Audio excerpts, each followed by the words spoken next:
Hello everyone, welcome back to my channel. कैसे हो आप सभी लोग? आई होप कि आप सब बहुत ही अच्छे होंगे। आज मैं आपके लिए लेकर आई हूँ बहुत सारी useful kitchen tips and hacks, जिसे यूज़ करते ही आपके घर और किचन के मुश्किल काम होंगे बहुत ही आसान। वीडियो बहुत ही यूज़फुल होने वाला है। वीडियो को ज़्यादा से ज़्यादा शेयर करें ताकि लोगों तक पहुँचे। तो चलिए वीडियो शुरू करते हैं। तो देखिए, इस तरह का कढ़ाई या फिर तवा का यूज़ हम सभी के घरों में होता है और ये ना धीरे धीरे इस तरह से जल जाते हैं। इसमें काले काले से परत जम जाते हैं और जिन्हें साफ़ करने में हमें बहुत ही एफर्ट लगता है। घंटों बैठकर हमें मांजना पड़ता है, तब जाके ये साफ़ होता है। लेकिन यहाँ पर आपको घंटों बैठकर मांजने की ज़रूरत नहीं पड़ेगी और ज़्यादा एफर्ट भी नहीं लगेगा। तो इसके लिए आप तवा को या फिर कढ़ाई साफ़ कर रहे हैं, कढ़ाई को हल्के से गर्म कर लीजिए। उसके बाद आप शैम्पू, जो भी शैम्पू आपके घर में है उन्हें डाल दीजिए और साथ ही में 1 चम्मच नमक डाल के शैम्पू के साथ नमक को आपको थोड़ा सा भून लेना है। जैसे ही देखेंगे ये जो नमक है ये झुरझुरा हो चुका है, तो हाफ ग्लास पानी डाल दीजिएगा। ठीक है, हाफ ग्लास पानी डालने के साथ साथ आपको आधा कटा हुआ नींबू निचोड़ देना है और नींबू छिलके को भी आप साथ में डाल दीजिएगा, क्योंकि इसी छिलके से हम कढ़ाई को या फिर तवा को रब करेंगे। ठीक है, उसके बाद ना आप सिर्फ एक फोक ले लीजिएगा, पकड़ बनेगा। तो उसके बाद आपको देखिए इस तरह से रब करते जाना। गैस अभी भी ऑन है, गैस को ऑन रखते हुए ही आपको इस तरह से इन्हें साफ़ करते जाना है।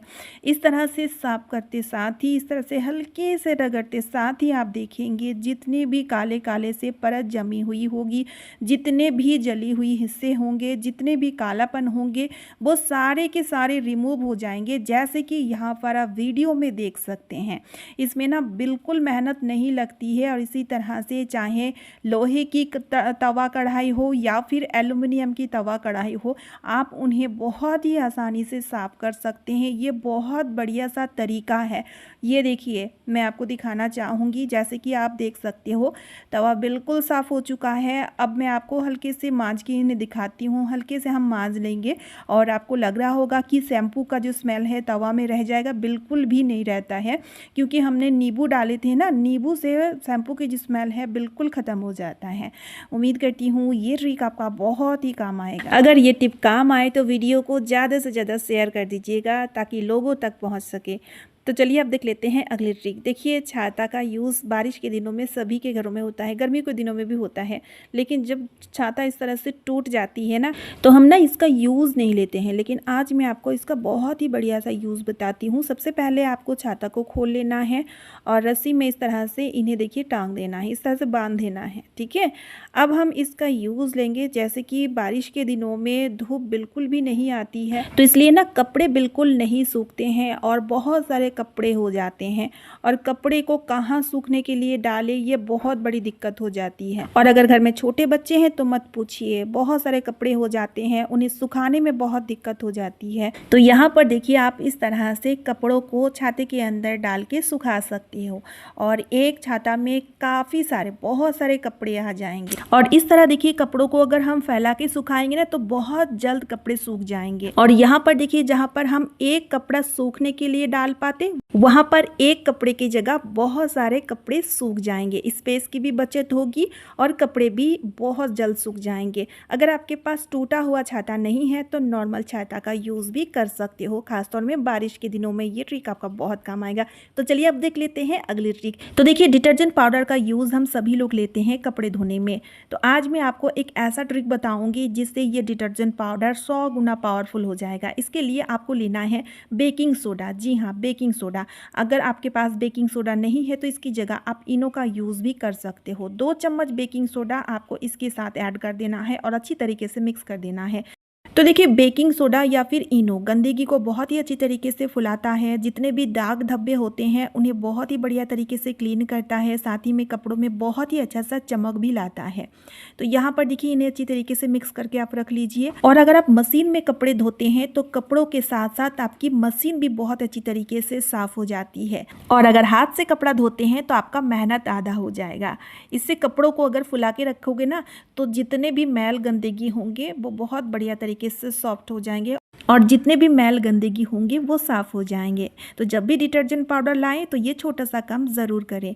तो चलिए अब देख लेते हैं अगली ट्रिक। तो यहाँ पर देखिए, हमने लिए हैं एक प्लास्टिक बोतल और यहाँ पर देखिए एक नाइफ को गर्म करके ऊपर से 6 से 7 उंगली छोड़ के इस बोतल को हमें काट लेना है। ये देखिए इस तरह से। अब हमें ले लेना है एक टी शर्ट। तो कोई भी पुराना टी शर्ट ले लीजिए और उसके बाद देखिए इस टी शर्ट को बोतल के माउथ में इस तरह से देखिए कवर कर देंगे। ठीक है, कवर करने के बाद अब आपके पास कोई भी डंडी हो, मेरे पास देखिए पुराना वाइपर का एक डंडी पड़ी हुई थी, मैं इसका यूज़ ले रही हूँ। टी शर्ट समेत इस तरह इसके माउथ में डंडी को अच्छी तरीके से घुमाते हुए फिक्स कर दीजिएगा। तो इस तरह से ना ये बहुत अच्छी तरीके से टाइट हो जाता है, बिल्कुल भी नहीं खुलता है और बहुत ही ईजी तरीके से हमारा एक मॉप बन के तैयार हो चुका है। और अब इससे झाड़ू भी लगा सकते हो, पोछा लगा सकते हो, इवन आप जाला भी झाड़ सकते हो।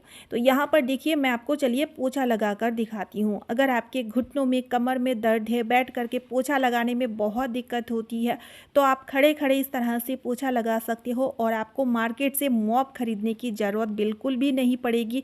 बाल्टी में पानी ले लीजिए और पानी से अच्छी तरीके से इन्हें गीला करके आप इससे पूरे घर में पोछा लगा सकते हो, खड़े खड़े पोछा लगा सकते हो और बहुत अच्छे से वर्क करता है। ये देखिए कितना ज़्यादा धूल मिट्टी साफ़ हुआ है। ऐसा नहीं कि अच्छे से वर्क नहीं करता है, आप इन्हें बनाकर यूज़ करके देखें, बहुत अच्छे से वर्क करता है। इससे आपके पूरे घर साफ़ हो जाते हैं। और सबसे अच्छी चीज़ देखिए, सोफ़े के नीचे, बेड के नीचे, अलमीरा के नीचे, जिन जगहों पर हमारे हाथ ही नहीं पहुंचता है, तो इन जगहों की सफाई भी डेली के डेली हो जाएंगी। इससे आप जाला भी झाड़ सकते हो, एसी फैन साफ करनी है तब भी आप इससे बहुत अच्छी तरीके से साफ कर सकते हो। और एक बार आपने इन्हें बना लिए तो इन्हें आप लॉन्ग टाइम तक यूज़ भी कर सकोगे। लास्ट में देखिए इस तरह से इन्हें टांग दीजिए तो जितने भी पानी है वो झड़ के निकल जाएंगे और बहुत जल्दी ये सूख भी जाएंगे। तो है ना कितना कमाल का आइडिया। और अब मेरा नेक्स्ट आइडिया होने वाला है उसी बोतल को लेकर जिसका पीछे वाला हिस्सा हमने काट के रखे हैं। तो यहाँ पर हमें सिर्फ एक नाइफ को अच्छी तरीके से गर्म कर लेना है। गर्म करने के बाद इसकी जो तली वाली पार्ट है देखिए इस तरह से राउंड शेप में इन्हें हमें काट लेना है। चाकू को गर्म करके काटेंगे ना तो बहुत ही ईजिली ये कट जाते हैं, बिल्कुल भी दिक्कत नहीं होता है।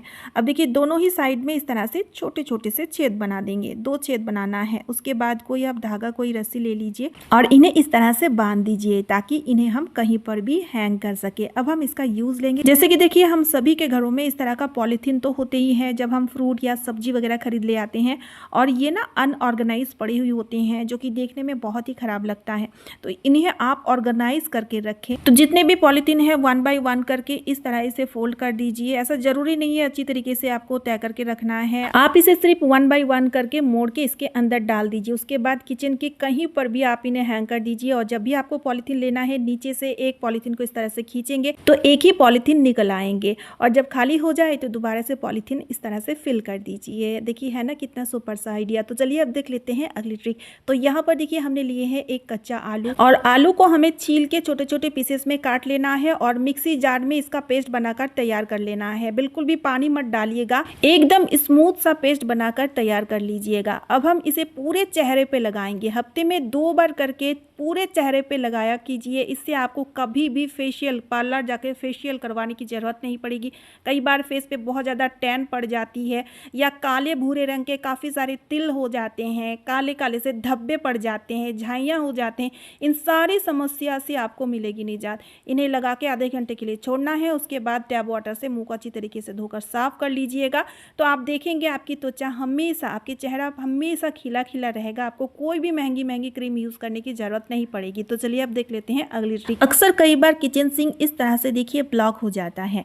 जब कभी भी हम बर्तन मांजते हैं तो जितने भी फूड पार्टिकल होते हैं ना वो ड्रेन में जाके जमा हो जाता है ना, तो इस तरह का समस्या होती है जैसे कि आप देख सकते हैं। और कई बार ना क्या होता है, बार बार सिंक ब्लॉक हो जाता है।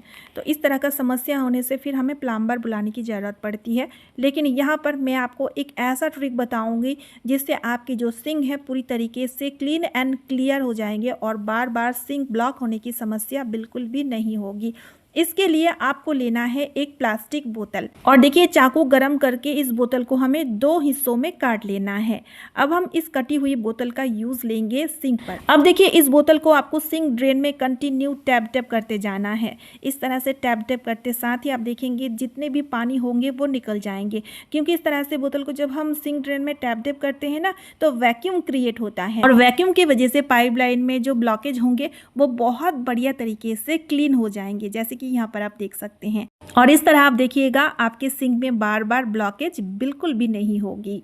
तो चलिए आज का वीडियो मैं यहीं पे एंड करती हूँ। वीडियो पसंद आने पे वीडियो को शेयर करके सब्सक्राइब ज़रूर कर लीजिएगा, क्योंकि इस तरह का यूज़फुल वीडियो मैं इस चैनल पे लाती रहती हूँ। तो चलिए फिर मिलती हूँ नेक्स्ट वीडियो में। Bye friends and thanks for watching.